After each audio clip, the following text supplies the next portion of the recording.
Telugu Desam party వాళ్ళకి జనాల్లోకి వెళ్లి 4 ఓట్లు అడుక్కోవడం, లేకపోతే అయ్యా మీకు మంచి చేస్తాం, మాకు అధికారం ఇస్తే ఈ పని చేస్తాం, మాకు అధికారం ఇస్తే ఈ పథకం తెస్తాం అని చెప్పుకోవడానికి ఏమీ లేక ప్రతి దాన్ని సోషల్ మీడియాకి మాత్రమే వాళ్ళు అంకితమయ్యేలాగా వాళ్ళ పార్టీని మార్చడం మాత్రం ఇక్కడ దౌర్భాగ్యం.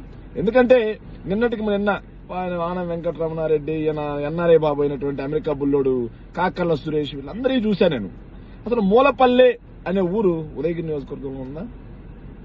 ఆ ఊరు ఆడుందో తెలియదు, ఆ మూలపల్లె అంటే ఏందో తెలియదు.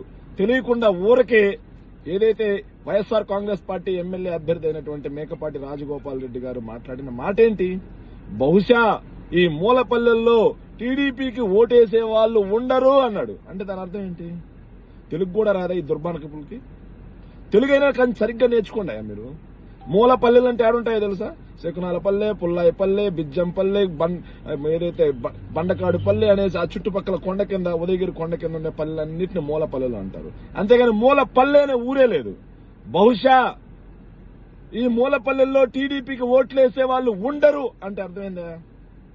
దాన్ని పట్టుకుని ఆడెవడో నెల్లూరులో కూర్చుంటాడు, ఎవడో క్వార్టర్ ఇస్తాడా అని చెప్పి ఎదురు చూసే ఆ కర్రోడైనటువంటి ఆనం వెంకటరమణారెడ్డి వాడికి మంచికి చెడుకి ఉచ్చ నీచాలు తెలియకుండా వాడొచ్చి ఏదైతే మేకపాటి రాజగోపాల్ రెడ్డి గారి గురించి చవాకులు మాట్లాడుతారు. అరే కర్రోడా, నిజంగా నీకు సిగ్గుందారా?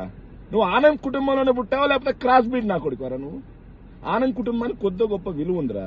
ఆ విలువ తీసే విధంగా, నెల్లూరు జిల్లా పరువు తీసే విధంగా ప్రతి దాని మీద నీచంగా మాట్లాడే ఉల్ఫా నా కొడుకు నువ్వేమో మొన్నటికి మొన్న ఏదైతే ముఖ్యమంత్రి గారి మీద రాళ్లదాడి జరిగినప్పుడు ఆ రోజేమో ఏదైతే మా పార్టీకి చెందినటువంటి ఒక కార్యకర్త ఏదో ట్వీట్ వేశాడు అని చెప్పేసి ఏదో పెద్ద కోతిపుండు బ్రహ్మాండం కనిపెట్టినట్టుగా, నువ్వు సిబిఐ ఇన్వెస్టిగేషన్ చేసినట్టుగా ఒక తప్పుడు ట్వీట్, ఫ్యాబ్రికేటెడ్ ట్వీట్ ని పెట్టి మాట్లాడిన దుర్మార్గపు లంజా కొడుకు నువ్వు.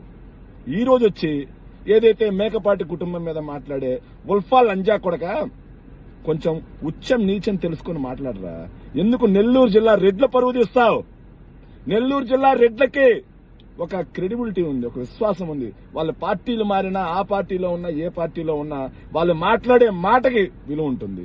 అలా నెల్లూరు జిల్లా రెడ్ల పరువు తీసే ఒక ఉల్ఫా నా కొడుకుపోయిన నిన్ను, అరే ఇంకొకసారి ఇలా అవాకులు చవాకులు పేలితే ఉదయగిరి నియోజకవర్గ ప్రజలు ఒక్కసారి నెల్లూరు తరలి రావాల్సి వస్తుంది. నీ డిఆర్ మొత్తం బాగోతాలు మొత్తం బయట పెట్టడం మాకు 2 నిమిషాలు పంటరా. కానీ రాజకీయాన్ని రాజకీయంగా ఎందుకు? ప్రజాక్షేత్రంలో ఎక్కడైనా 4 ఓట్లు ఉన్నాయరా ఉల్ఫా నా కొడుకా నీకు? లేకపోగా ఏదైతే ఇలా కట్టు పేస్ట్ ఫ్యాబ్రికేటెడ్ వీడియోలు పెట్టుకుని ఎంతకాలం రాజకీయం చేస్తావు? చంద్రబాబు నాయుడు లాగే మీరందరూ, లోకేష్ లాగే మీరందరూ మీడియాకి, సోషల్ మీడియాకి పరిమితం కండి. మేం మాత్రం ప్రజల్లోకి వెళ్తాం, ప్రజాభిమానం చొరగొంటాం. రాబోయే ఎన్నికల కురుక్షేత్రంలో భారీ ఘన విజయం సాధిస్తాం. మళ్లీ మిమ్మల్ని భూస్థాపితం చేయడం మాత్రం ఖాయం. దానికి వైఎస్ఆర్ కాంగ్రెస్ పార్టీ శ్రేణులైన మేమంతా సిద్ధం. Thank you.